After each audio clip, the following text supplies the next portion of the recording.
Bem-vindos à Fenaló 2024. Temos a honra de receber em nosso estúdio Juliana Darini Teixeira, diretora de Ética e Compliance da Natura. Doutora Juliana, muito obrigada pela presença. Imagina, Bárbara, é um prazer. Eu que agradeço o convite. Seu tema é muito interessante aqui na Fenaló, né? O tema da sua palestra, que é Compliance e ESG muito além do WASH. Então, eu já começo perguntando qual que é o papel do Compliance em garantir que as estratégias de ESG das empresas sejam mais do que apenas greenwashing. Legal. Então, greenwashing, quando a gente fala de greenwashing, são as empresas, né, que divulgam ou dizem que fazem mais do que efetivamente, de fato, acontece em relação à sustentabilidade e responsabilidade corporativa, né? Então, ou são informações de forma manipuladora ou até de forma superficiais. Então, o compliance ele pode ajudar de forma a fazer com que, de fato, o que a empresa divulga e fala, né, como se fossem atividades ESG, sejam, de fato, implementadas de acordo não só com a legislação e regulamentação aplicável, mas também de acordo com os compromissos públicos que essa empresa assume. Além disso, né, o compliance evoluiu bastante. Então, além do cumprimento específico das leis e regulamentações e também dos compromissos públicos, o papel do compliance é muito mais voltado para a ética. E hoje em dia, tanto os consumidores, né, quanto os investidores e as partes relacionadas em geral exigem que as empresas tenham essa licença social de operar, né, e tenham um papel mais importante em relação à responsabilidade corporativa e sustentabilidade. Então, a gente começa muito em relação ao Código de Conduta, que estabelece os valores, né, principais valores e expectativas da companhia. Na Natura, especificamente, o Código de Conduta fala mesmo em compromissos. A gente entende que a Natura tem compromissos com seus diferentes stakeholders ou partes interessadas. E alinhado a esse Código de Conduta também, muitas políticas que seguem não só as legislações, mas também o que a empresa se propõe a fazer em termos de ESG, né? Então, são políticas claras, mensuráveis também, que são devidamente comunicadas para os nossos colaboradores para que não exista um distanciamento entre o que a gente diz e o que a gente faz. Além disso, a gente faz todos os treinamentos, né, e comunicação, não só em relação a essas políticas, mas também a valores e toda a expectativa ética, para que os colaboradores entendam qual é o papel deles e qual é o impacto das ações desses colaboradores em relação a essa agenda, de forma a mitigar qualquer atividade que não esteja alinhada com os valores da companhia. A gente tem uma linha ética, né, um canal de denúncia ou manifestação, que é divulgado tanto internamente quanto externamente, que permite o recebimento de qualquer alegação de suspeita de violação a essas leis, políticas, né, ou mesmo aos valores da companhia.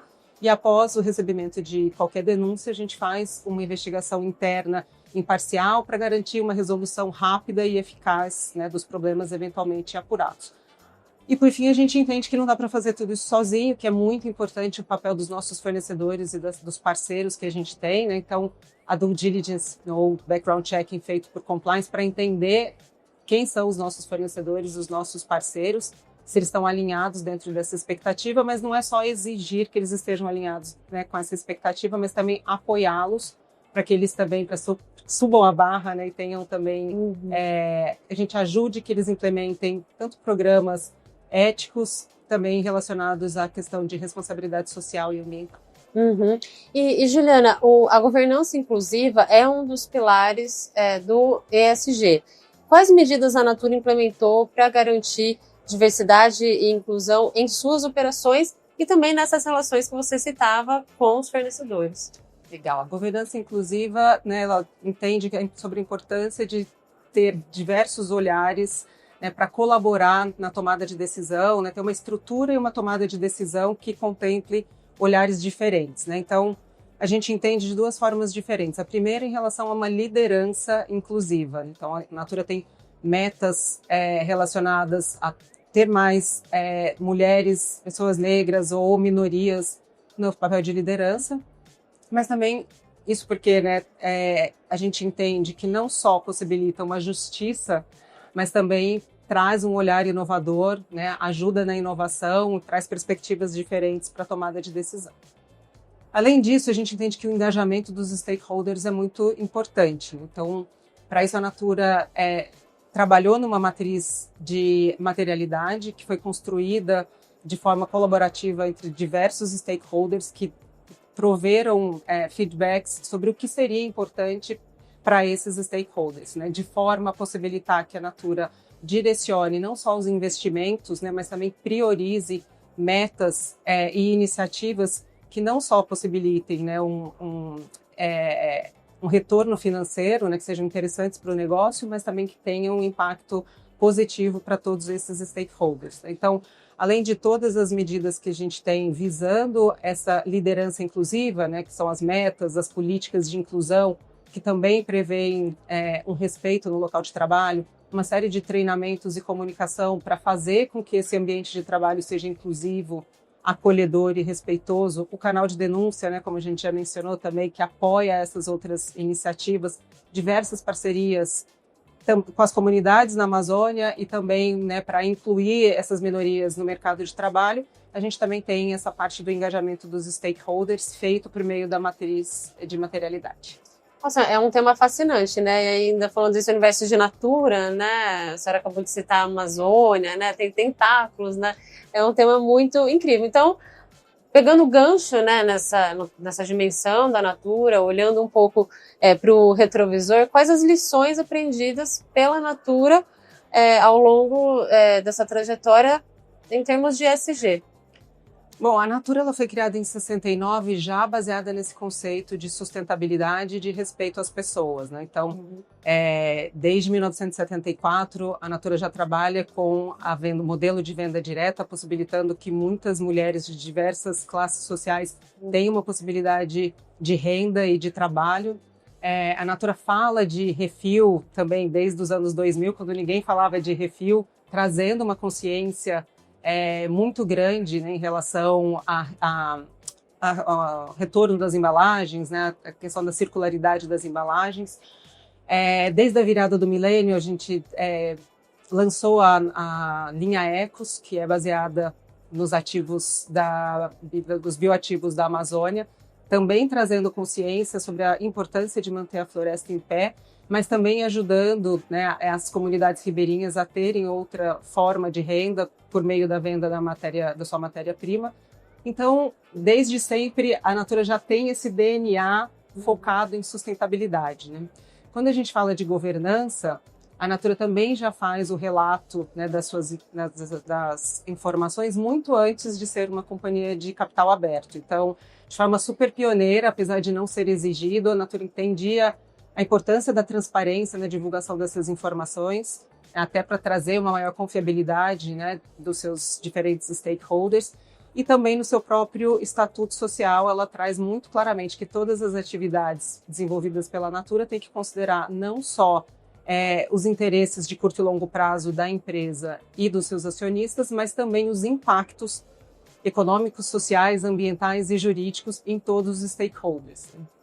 Então, esse olhar, mais do que está no Estatuto Social, é um olhar já também permeado por um olhar ético, considerado no Código de Conduta e nas nossas políticas, que considera a sustentabilidade, a responsabilidade corporativa e a ética, né, parte da cultura organizacional e é sempre considerada na tomada da decisão, né, dentro, né, das decisões estratégicas. Então, acho que, olhando para o retrovisor, uma lição importante da Natura é essa, ter a sustentabilidade e a responsabilidade corporativa já no seu DNA e esse entendimento de que a ética, a sustentabilidade e a responsabilidade corporativa e a governança tem que fazer parte, né, de todo o alinhamento estratégico, tem que estar alinhado com os negócios, não pode ser algo apartado, né? É algo que é uma responsabilidade de todos, né? Não só da área de compliance, não só da área de sustentabilidade, mas uma responsabilidade de todos os nossos colaboradores.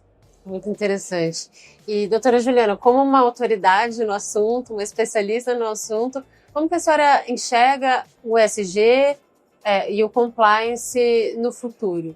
Quais tendências moldarão essas áreas? Bom, eu acho que compliance e ESG tem um longo caminho promissor aí pela frente, né? Seja por conta de cada vez mais a gente vê, né, legislações ou regulamentações mais estritas, mais restritivas tanto globalmente quanto nacionalmente, né, relacionado à responsabilidade social e ambiental, mas também em relação à transparência, né, a governança corporativa e transparência na divulgação dessas informações. A gente já tem a CVM exigindo, né, uma transparência maior dessas informações. Então, eu vejo cada vez mais a ética, compliance, né, e ESG como parte da estratégia dos negócios, né?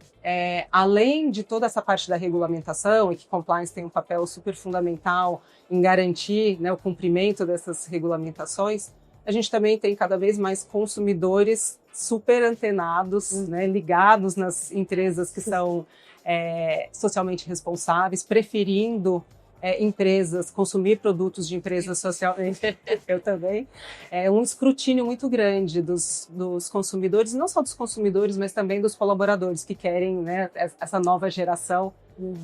As pessoas querem trabalhar em empresas que são éticas, em empresas que são responsáveis e que têm essa agenda ESG de fato, realmente genuína e implementada. A gente vê cada vez mais a questão dos investidores também querendo investir em empresas que têm atividades relacionadas a ESG e que são reais. Então, acho que daqui para frente, cada vez mais, como integrado no negócio, essa agenda ESG e de compliance, acho que vai ser super impulsionada pelos avanços tecnológicos. Então, inteligência artificial vai possibilitar um monitoramento, um acompanhamento maior, uma rastreabilidade dessa cadeia de fornecimento. Vai possibilitar também que compliance faça uma análise de dados, uma auditoria e um monitoramento mais rápido, né? Uma coleta e uma análise de dados mais eficiente e tenha um papel mais proativo no apoio dessa agenda. Muito interessante. Muito obrigada, doutora Juliana, pela sua participação, disponibilidade e pelos esclarecimentos. Imagina, foi um prazer. Obrigada. Pessoal, mais temas interessantes como esse você encontra nos canais da Fenaló, especialmente no YouTube. Confere lá.